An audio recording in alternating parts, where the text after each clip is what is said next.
안녕하세요. 청약 전문가 베니아입니다. 제가 일전에 3기 신도시 고양 창릉 편을 소개해드렸는데 그때 많은 분들께서 관심을 갖고 영상을 봐주셨더라고요. 그래서 오늘은 다른 3기 신도시 중에 한 곳인 하남 교산 신도시를 살펴보려고 합니다.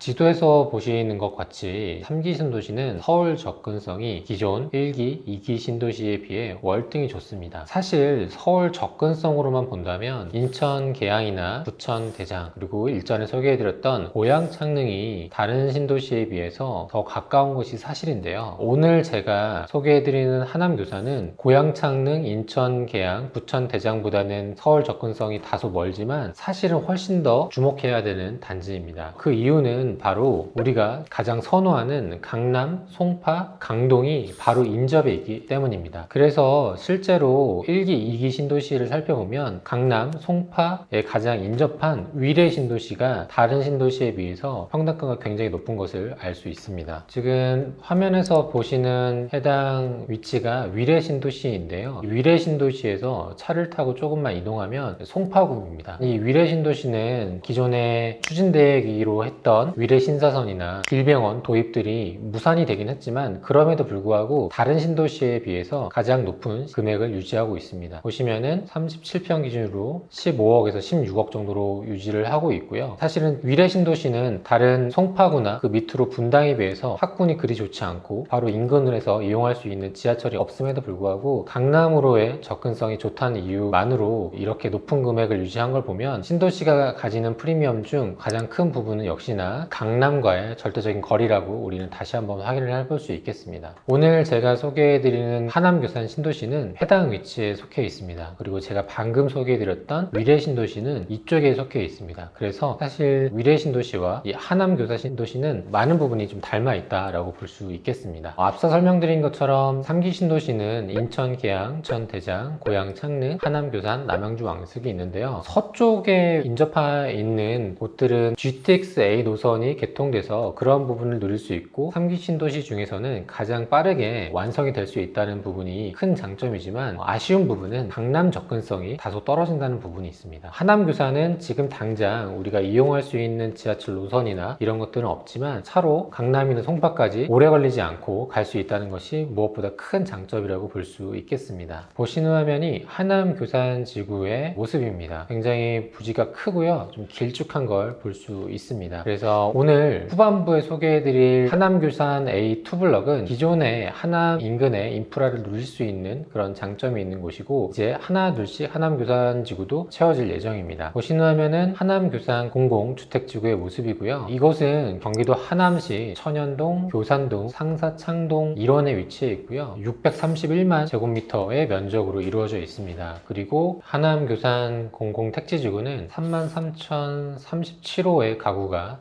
지어질 예정이고 다 완공이 된다면 77,925명의 인구를 수용할 수 있는 규모로 탈바꿈할 예정입니다. 그리고 송파 하남 간 도시철도가 건설될 예정이고요. BRT 노선도 신설될 예정입니다. BRT 노선은 간단하게 버스 전용 차도라고 보시면 됩니다. 보통의 버스 차도는 일반 승용차랑 같이 도로를 쓰는데 이 BRT 노선은 버스만 이용할 수 있는 차도이기 때문에 정해진 시간에 지하철처럼 막힘없이 이동할 수 있다는 것이 큰 장점입니다. 사실 신도시의 큰 약점이라고 하면 세 가지가 있는데요. 첫 번째는 학군이고요. 두 번째는 일자리, 그리고 교통입니다. 그런데 그러한 부분이 보완된 대표적인 신도시 중에 하나가 바로 판교 신도시입니다. 판교 신도시는 자체적으로 판교 테크노밸리가 있어서 그 안에 양질의 일자리가 모임에 따라서 그 주변에 집값이 탄탄하게 받쳐주고 있는 모습을 볼 수 있는데요. 하남 신도시도 마찬가지로 판교 테크노밸리의 1.7배 공간이 마련된다고 합니다. 물론 이 안에 양질의 일자리가 들어오기 위해서는 이 지자체의 노력이 필요하지만 그래도 이렇게 자족 공간이 구비되어 있다는 부분은 굉장히 중요한 부분이니까 참고하시면 좋겠습니다. 그리고 긴 부지를 따라서 세로 오르는 수변이 그리고 양 옆으로는 녹지가 조성되기 때문에 퇴근하고 그리고 주말에 가족과 만족스럽게 멀리 나가지 않고 보낼 수 있다는 것이 하남 교산 신도시만의 장점이라고 볼 수 있겠습니다. 사실 제가 인트로에서 설명드린 것처럼 다양한 3기 신도시 중에서 가장 관심이 가는 신도시는 하남 교산 신도시입니다. 왜냐하면 강남, 송파, 강동의 접근성이 가장 좋기 때문입니다. 그럼에도 불구하고 우리가 한 가지 알아두셔야 될 사실이 있습니다. 그것은 바로 기존에 이 하남시 일대는 문화재들이 굉장히 많이 발견되는 곳입니다. 그래서 이렇게 문화재청 사이트에 가보면 이 일대에 문화재가 많이 보존되어 있다는 것을 보실 수가 있고요. 문화재가 많다는 이야기는 공사를 진행하다가 멈출 수도 있고 신도시가 완성되기까지 오랜 시간이 걸릴 수도 있다는 것을 염두에 두셔야 합니다. 지금은 다 완공된 하남 강일지구는 공사 중에 백제구분이 50여 기가 발견이 돼서 굉장히 좀 오랜 기간 지연이 됐던 일도 있었습니다. 그리고 여러분들께서 한 가지 알아두셔야 되는 사실이 이 문화재가 발견이 되면 건축하는 데 있어서 규제가 있을 수가 있습니다. 화면에서 보시면 왼쪽이 서울시 풍납동이고요, 오른쪽이 서울시 잠실인데 지도에서 보시는 것처럼 바로 인근에 있음에도 불구하고 지을 수 있는 높이가 다릅니다. 송파구 풍납동은 풍납토성 주변으로 많은 유물이 발견이 되면서 지하 2층 이하로는 팔 수 없고 지상 7층 이상으로는 건물도 지을 수 없다는 규제가 생겨버렸습니다. 그래서 평당가를 보면 길 건너 신청동은 평당 7천에서 8천까지 이르는 반면에 길 바로 건너편인 이 풍납동은 그에 한참 못 미치는 평당 한 4천만 원의 시세를 이루고 있습니다. 그래서 이러한 문화재 발견으로 인한 건축 규제에도 우리는 신도시 완성에 있어서 굉장히 큰 걸림돌이 될 수 있기 때문에 이런 부분도 미리 기억을 해두시면 좋겠습니다. 그러면 이 영상을 보는 분들께서는 그럼 문화재 이슈도 있으니 하남 교산 신도시는 청약하면 안 되는 거 아니야? 라고 생각하실 수도 있는데 사실 이전에도 이런 일들이 워낙 많았었기 때문에 LH에서는 문화재에 있는 부분들을 아파트나 상가 등으로 개발하는 것이 아니라 공원이나 내지는 문화재들 최대한 보존하는 방향으로 신도시를 완성시킨다고 합니다. 그러니까 너무 걱정하지는 않으셔도 될 것 같습니다. 그래서 이제 하남 교산 신도시에 첫 번째로 분양하는 단지가 있어서 소개를 한번 해드리려고 합니다. 이곳은 일전에도 한번 소개해드렸던 하남 교산지구 A2 블럭이고요. 하남시 천연동 130번지 1원에 위치해 있습니다. 총 1115세대로 이루어져 있고 주력 평형은 51제곱미터와 59제곱미터, 즉 아파트 25평형과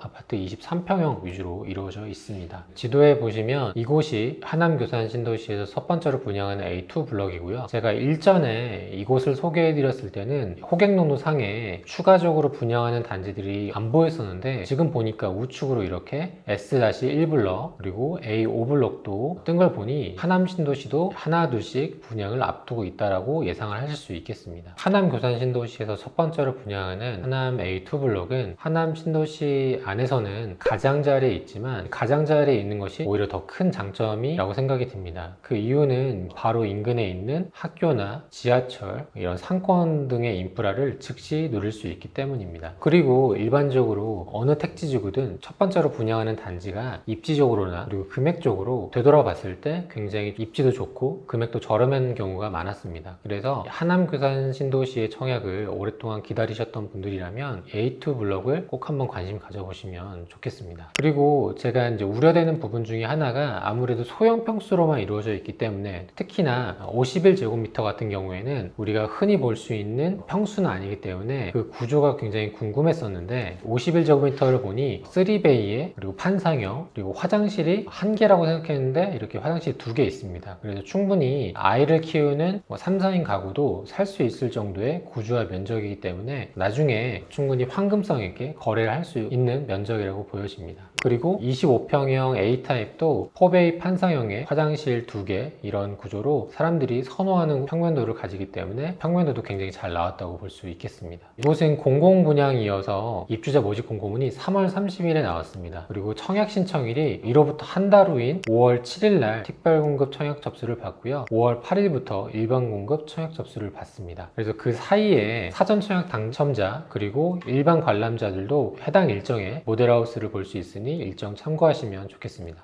마지막으로 궁금해하실 공급되는 세대수와 금액에 대해서 살펴볼 텐데요. 해당 단지는 앞서 설명드린 것처럼 기존에 사전 청약으로 이루어졌던 단지이기 때문에 1115세대 중에서 866세대는 사전 청약 당첨자에게 우선권이 돌아가고 나머지 4년세대 물량을 가지고 일부는 특별공급 또 일부는 일반 공급으로 공급이 됩니다. 그렇기 때문에 해당 자격사항을 쭉 보시고 내가 신청할 수 있는 자격 요건을 맞춰서 신청을 하시면 되겠습니다. 있습니다. 그리고 한 가지 또 팁을 드리자면 최근에 3월 30일자로 변경된 청약 제도가 이번에 반영이 됩니다. 그래서 반영됨으로 인해서 유리한 분들은 태어난 지 2년이 안 된 자녀를 갖고 있는 분들은 기존처럼 신생아 특공을 쓸 수 있으면서도 일반 공급에서는 청약 제도가 바뀜으로 인해서 일반 공급 물량의 절반이 신생아 자녀가 있는 분들에게 기회가 가거든요. 그렇기 때문에 그런 부분을 참고하시면 좋겠습니다. 다음으로는 금액입니다. 우리가 일반적으로 많이 거래되는 25평을 기준으로 놓고 보면 금액이 5억 5천 정도 되고요. 제가 봤을 때는 주변 시세 대비 2억에서 3억 정도의 프리미엄을 예상해 볼 수 있겠고요. 그리고 당첨이 된다면 처음에 들어가는 돈이 분양가의 10%인 5,500만 원이 들어가고 나머지 60%는 중도금 대출로 실행이 됩니다. 참고로 이곳은 입주 시점이 2029년이기 때문에 준공이 되기까지 오랜 시간이 필요하고, 그렇기 때문에 내가 혹시라도 잔금이 걱정이 되더라도 이 입주하기 전까지 충분히 마련할 수 있다고 생각이 듭니다. 입주 시점에 필요한 잔금을 생각을 해보면 제가 주변 시세보다 2억에서 3억 정도 저렴하다고 말씀드렸는데, 그렇다고 하면 아마 입주 당시에 25평 기준으로 감정가가 한 8억 정도 나올 겁니다. 그러면 이 8억에 60%는 대출이 나올 거기 때문에 4억 8천이죠. 처음에 내가 5천만 원을 이미 냈었기 때문에 추가적으로 납부해야 되는 돈은 취등록세를 고려해도 5천만 원이면 충분하다는 거죠. 그러니까 처음에 계약금 5천만 원, 그리고 2029년 입주할 때 추가적으로 5천만 원만 납부를 해도 충분하다, 이렇게 정리를 해볼 수 있겠습니다. 그리고 청약에서는 당위 요건이 굉장히 중요하다는 부분을 청약을 조금 공부해 보신 분들이라면 아실 텐데요. 신도시는 당위 요건이 나눠져 있습니다. 첫 번째로는 하남시에 거주하는 분들에게 30% 우선권을 주고요. 그 다음으로는 경기도 20%, 기타 수도권 거주자에게 50% 주기 때문에 수도권에 거주하는 모두에게 기회가 있다라고 이해하시면 되겠습니다. 참고로 3기 신도시는 주변보다 시세가 저렴하고 또 미래 가치가 있는 곳이기 때문에 동시에 규제도 있습니다. 우선 재당첨 제한이 10년이 있고요. 전매 제한이 3년, 그리고 거주 의무 기간이 3년이 있습니다. 그래서 청약하기 전에 이런 부분을 사전에 참고하시면 좋겠습니다. 지금까지 하남 교산 신도시에 대해서 설명을 드렸습니다. 앞서 설명드린 것처럼 3기 신도시 중에서 가장 관심이 가는 곳이 저는 역시나 하남 교산 신도시입니다. 문화재 발굴들의 이런 이슈들은 있지만 사실 이전에도 그런 이슈들이 많았었기 때문에 그런 부분에 대해서는 크게 걱정할 필요는 없을 것 같고요. 다른 기사나 영상을 보면 GTX 노선과 3호선이 굉장히 오래 걸릴 수 있다라는 우려를 하시는 분들이 있는데, 사실 그런 부분을 배제하고서라도 강남과 송파의 물리적인 거리가 가깝다는 것이 가장 큰 장점이라고 볼 수 있겠습니다. 그래서 앞으로 이렇게 하나 둘씩 분양을 할 텐데 서울 동남권에 거주하시는 분들, 그리고 투자금이 5천만 원 내외로 적으신 분들이라면 꼭 한번 관심 가져보시고 청약해 보시면 좋겠습니다. 네, 오늘 영상은 여기까지고요. 다음에 유익한 영상으로 찾아뵙겠습니다. 감사합니다.